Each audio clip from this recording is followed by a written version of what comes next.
예, 어제 검찰이 이명박 정부 시절 국세청장을 지낸 이현동 전 국세청장, 이 전 국세청장의 집과 사무실을 압수수색했습니다. 이유가 뭔고 하니 국정원의 대북 공작금 유용 사건, 이걸 수사하는 중이잖아요. 그걸 수사하다 보니까 대북 공작금이 이현동 국세청장한테 흘러갔더라. 아, 왜 그렇지? 하고 들여다보니까 당시 국정원이 김대중 노무현 전 대통령의 비리를 조사하는 이른바 데이비드슨, 연어, 이런 비밀 프로젝트를 가동했고 대북 공작금 10억 원을 이현동 국세청장한테 건네면서 이 데이비슨 연어 두 전직 대통령의 정보 수집을 요청했다는 겁니다. 참 기막힌 일이죠. 대구지방 국세청장을 지냈던 분, 국민재산 되찾기 운동본부의 안원구 사무총장 연결해서 좀 깊이 들어가 보겠습니다. 안 총장님 안녕하세요. 네, 안녕하세요. 데이비드슨 프로젝트? 연어 프로젝트? 이게 뭡니까? 참 기가 막히는 소식인데요. 예. 검찰이 MB 정부의 국정원의 대북 특수공작금 유용 사건을 수사하던 중에 예. 김대중 노무현 두 분 대통령의 비리를 캐려고 해외 풍문을 수집하는 과정에서 예. 밝혀진 음해 공작 비밀 프로젝트라고 봐야 됩니다. 이 데이비슨 프로젝트는 DJ라고 보통 통칭하는 김대중 전 대통령님에 대한 김대중 전 대통령 DJ 비리캐기 프로젝트가 데이비드슨 프로젝트. 예, 연어 프로젝트는 연어의 핵이 본능에 대한 이야기를 이게 연결해서 아마 노무현 전 대통령에 대한 비리를 예. 국내로 소환해서 내용을 보기 위한 실질 내용과는 다르게 아마 음해를 하기 위해서 예. 만들어진 공작이 아닌가. 근데 그걸 왜 국세청장한테 10억 원이나 주면서 뭘 시킨 겁니까? 그러니까요. 국세청장은 이제 사실 개입이 되려 그러면 예. 그 속에 기업이 있거나 그다음 해외 자금 흐름을 보는 부분들이 국정원 차원에서는 쉽지 않는 일이거든요. 그래서 이 부분을 국세청을 동원해서 아마 봐야 됐을 그런 일들이 있었는 거 아닌가 그렇게 생각이 듭니다. 그러면 이게 정당하게 이게 정당한 수사라면은 정당하게 협조 요청해서 들여다 볼 수도 있는 거잖아요. 바로 그 점이 지금 문제죠. 보통 일반적으로 정당한 일인 것 같으면 예. 국세청에 협조 공문을 보내면 다 해주게 돼 있습니다. 당연하죠. 예. 그런데 그것도 대북 특수공작비라고 하는 것은 일반 특활비하고 또 다르지 않습니까? 그런 돈을 그것도 유용을 해서 그것도 국세청장한테 돈을 건네고 예. 그 국세청 조직을 이용해가지고 예. 이런 음해 공작을 했다는 것은 정말로 있을 수 없는 일이죠. 국정원 업무를 국세청이 나서서 이렇게 도와주는 거, 뒷돈 받아가면서 이게 자주 있는 일인가요? 제가 들어본 게 처음입니다. 저도 국세청에 오래 근무했지만 예. 국세청이 나서서 공작을 하는데 직접 동원된 것은 아마 이게 처음인 걸로 알고 있습니다. 그럼 왜 그랬을까? 이 당시에 국세청만은 왜 그랬을까? 이 생각을 우리가 하게 되는 건데, 이현동 전 국세청장 어제 압수수색 당한 이분에 한번 주목해 보겠습니다. 예. MB정부 시절에 2010년부터 2013년까지 국세청장을 지낸 인물, 어떤 인물로 내부에서는 평가받았던 인물인가요? 아마 MB 정부의 최고의 인사 수혜자고 신데렐라급이죠. 신데렐라요? 예. 그 당시에 상급 국장에서 국세청장까지 오르는데 한 2년 정도밖에 안 걸렸거든요. 2년 만에 상급 국장에서 청장으로 승진한다는 건 어떤 의미입니까? 그거는 아마 사상 초유의 국세청 개청 이래 아마 처음 있었던 일인 것 같고요. 개청 이래 처음 있었던 일 정도예요? 네. 아마 뭔가 정권과 특별한 무슨 유착 관계가 있지 않고서는 사실 힘들거든요. 청와대에 이제 들어간 것부터 예. MB 정부 초기에 인수위를 통해서 그분이 들어간 걸로 알고 있고요. 그때 대통령직 인수위원회 경제 1분과의 전문위원이었죠. 그랬다가 또 그 근무를 얼마 하지 않고 원청 조사국장으로 바로 복귀를 했죠. 네. 그래서 사람들이 그때 전부 다 깜짝 놀랐었고요. 그 다음 행보는 더더욱 놀라운 게 한 6개월 간격으로 계속 서울청장, 사장, 청장까지 고속 승진을 했죠.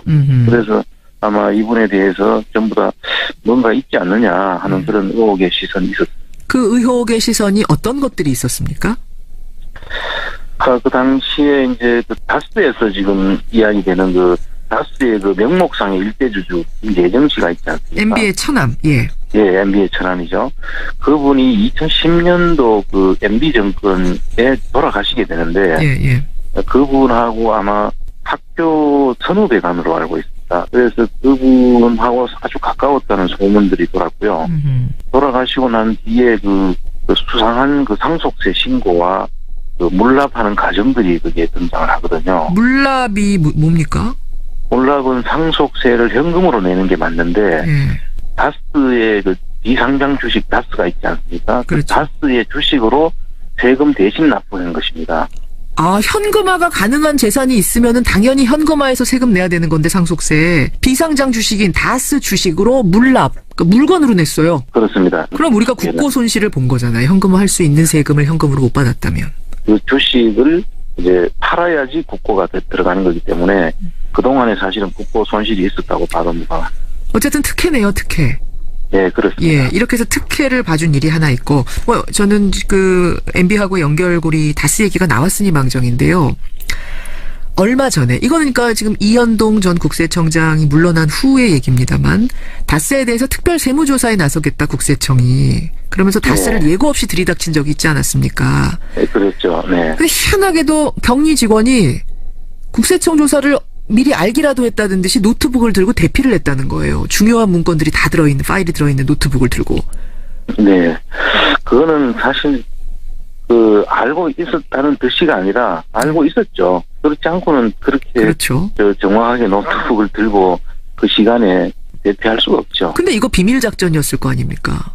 당연하죠. 그분은 그 비자금을 형성하고 관리했던 당사자였거든요. 그러니까 고모지라는 분이. 지금 다스의 120억 원 횡령 사건, 이 횡령이 진짜 이 여격리 직원이 한 거냐, 아니면은 다른 사람의 주머니로 들어간 거냐, 말하자면 MB 일가로, 이런 이야기들이 지금 수사 중인 건데, 바로 그 주인공 격리 여직원, 어제 검찰에서 참고인 조사받았던 그 격리 여직원이 이 여직원이라는 거예요. 네, 그렇습니다. 근데 그 여직원이 이미 조사를 나올 걸 알고 그 노트북을 가지고 대피했다는 사실은 분명히 내부자와 내통하는 관계가 있었기 때문에 가능했던 일이다. 그렇지 않고는 도저히 있을 수 없는 일이라고 봐야죠. 이건 지금 최근의 일이잖아요. 그렇습니다. 그렇죠. 자, 그러면 MB정부 시절에 그 다스 주식을 상속세 내야 되는 거를 물납하는 특혜라든지, 또 이번에 국세청이 세무조사 나간다고 하니까 싹 사라져버린, 서류 들고 사라져버린 이 사건이라든지, 이런 걸 볼 때 뭘 유추해 볼 수 있습니까? 뭘 의심해 볼 수 있습니까? 국세청에도 아직까지도 그 당시에 그 내용들하고 연결되어 있는 내부자들이 아직도 있을 수가 있다. 그런 생각을 저는 하고 있습니다. MB라인, 소위. 그렇게 짐작이 되죠. 그래요. 그 노트북 안에는 뭐가 들어있었을까요? 이제 그분이 그 당시에도 비자금을 관리했고, 그 사람이 아직도 그대로 근무를 하고 있고, 당연히 그 당시에 이미 그런 사건이 이루어졌다면은 벌써 그분은 지금 감옥에 가 있거나, 그러니까요. 아니면 그대로 근무하고 있었고, 그 노트북을 가지고 사라졌다면은 그 속에는 그와 유사한 일들을 계속하고 있었다고 봐야 되잖아요. 근데 어제 그 여직원이 검찰에서 조사를 받고 참고인 신분으로 들어갔는데 피의자 신분으로 전환이 됐답니다. 네. 이건 뭘 의미하는 걸까요? 그 범죄 사실이 거의 확정이 됐다는 이야기죠. 그래서 어제 저희가요, 그 이상은 회장의 운전기사로 오래 일했던 김종백 씨, 다스 직원이기도 했던 김종백 씨하고 인터뷰를 했는데, 김종백 씨가 그러더라고요. 이 여직원하고 동기랍니다.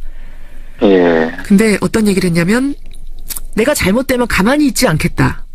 이런 얘기를 김종백 씨한테 했기 때문에 지금 거의 진실을 다 밝히는 단계까지 갔거나 가지 않을까, 이런 예상도 하게 되네요. 그래서 충분히 그럴 것으로 생각을 하고 있습니다. 예. 어쨌든 국세청 얘기로 다시 돌아와서, 적폐청산 TF도 만들고 개혁해보겠다고 자구책을 국세청이 찾고 있습니다만, 제일 시급한 거 계셨던 분으로서, 안에 계셨던 분으로서 뭐라고 생각하세요? 국세청의 경우에는 가장 폐쇄적인 조직으로 알려져 실제로 그렇고요. 이 폐쇄적인 조직을 일반 우리 국민들이 좀 투명하게 들여다볼 수 있는 그런 제도적 장치나 이런 것이 강구되지 않으면 그분들한테 개혁을 맡겨놓고 그냥 있을 수밖에 없잖아요. 그래서 아마 그런 진정한 개혁은 거기에서 출발해야 된다고 저는 생각하고 있습니다. 국민들에게는 세금 투명히 밝히고 내십시오라고 얘기하면서 정작 국세청이 투명하지 못하게 운영이 되어 왔다면, 그래서 이런 과거의 적폐 사건들이 자꾸 드러난다면 이거는 스스로의 신뢰성을 까먹는 일이니까요. 개혁이 시급해 보입니다. 여기까지 말씀 듣도록 하죠. 고맙습니다. 네, 감사합니다. 예, 대구지방국세청장을 지낸 분이세요. 지금은 국민재산되찾기 운동본부를 만들어서 사무총장하고 있습니다. 안원구 총장이었습니다. 예, 어제 검찰이 이명박 정부 시절 국세청장을 지낸 이현동 전 국세청장, 이 전 국세청장의 집과 사무실을 압수수색했습니다. 이유가 뭔가